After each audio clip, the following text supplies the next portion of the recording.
Karena bagaimanapun ini saya paling kesal sama Felix Yao. Jujur aja, saya tunggu satu forum nggak ketemu. Ketemunya sama Ismail Yusanto yang cuma manggut aja. Kemarin di TV One itu.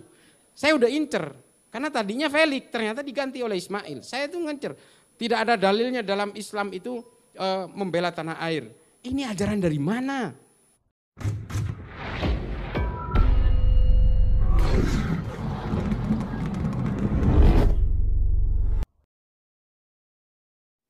Konsep-konsep dalam berkeyakinan yang dikatakan oleh Syekh Usama Said Al-Azhari. Humanity before religiosity yang dimaksud Habib Ali Al-Jufri itu bahwa bagaimanapun ini adalah konsep kemanusiaan yang kemudian harus kita kuasai sebelum kita menguasai keagamaan.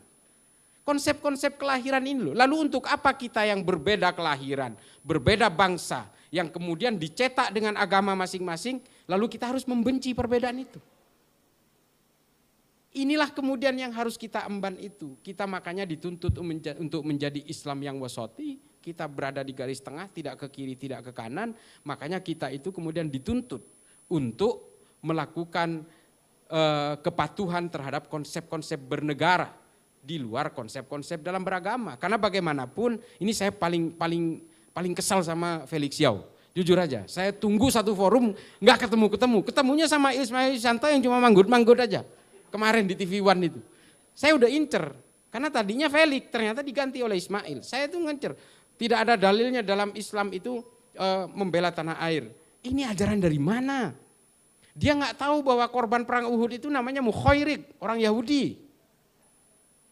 Kalau itu perang agama, Nabi nggak mungkin ngajak orang beragama lain. Ini adalah konsep bela negara, bela tanah air. Karena Madinah diserang oleh orang-orang kafir Quraisy, makanya Nabi mengajak orang Yahudi, orang Nasrani untuk terlibat dalam perang. Dan salah satu syuhadanya itu adalah Mukhairik dari Bani Qainuqa. Hingga akhirnya hartanya diwariskan ke Nabi, Nabi membuat harta warisan dari Mukhairik sebagai modal awal Baitul Mal pertama di Madinah. Jadi Baitul Mal kita ini dimodali orang Yahudi, bos. Ini adalah konsep-konsep kehidupan di Madinah yang oleh Nabi diadaptasi pada saat itu. Nah, ini ajaran Felix Yao yang mengatakan tidak ada dalilnya ini dari mana? Ini yang pengen saya iniin. Khilafah itu yang disebutkan oleh Hizbut Tahrir yang kantor pusatnya di London, di dekat King College itu, dibiayai oleh orang-orang barat itu supaya kita betul-betul mabuk terhipnotis oleh kepentingan-kepentingan politik. Ini sudah bertahun-tahun terjadi sehingga orang Islam lupa terhadap leluhur-leluhurnya yang lebih mementingkan ilmu pengetahuan. Dan hari ini kita dihadapkan oleh algoritma digital dan kita ketinggalan. Elon Musk itu sudah mau ke angkasa, mau ke bulan, mau ke Mars segala macam. Kita masih sibuk dengan urusan bacaan sholat, bacaan niat untuk masuk ke kamar kecil. Ya Allah, udahlah.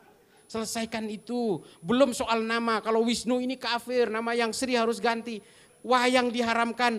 Aduh, ini apa-apaan sih? Kita ini kok seolah-olah ingin dicabut akar budaya kita ini dari kebangsaan kita.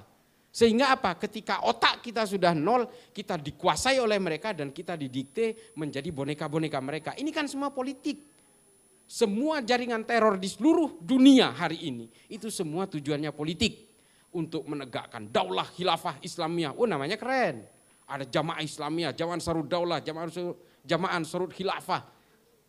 Wah, namanya keren-keren, Islami banget. Padahal semua tujuannya adalah membangkitkan revolusi, membentuk toliah-toliah untuk menguasai negara ini. Coba itu, Taliban. Bangga banget, kita usir asing. Hari ini apa? Mereka ngemis-ngemis kepada asing. Ini dunia hari ini. Tidak mungkin satu negara bisa hidup tanpa bantuan negara lain, kafir-kafir lain. Ini yang harus kita pahami.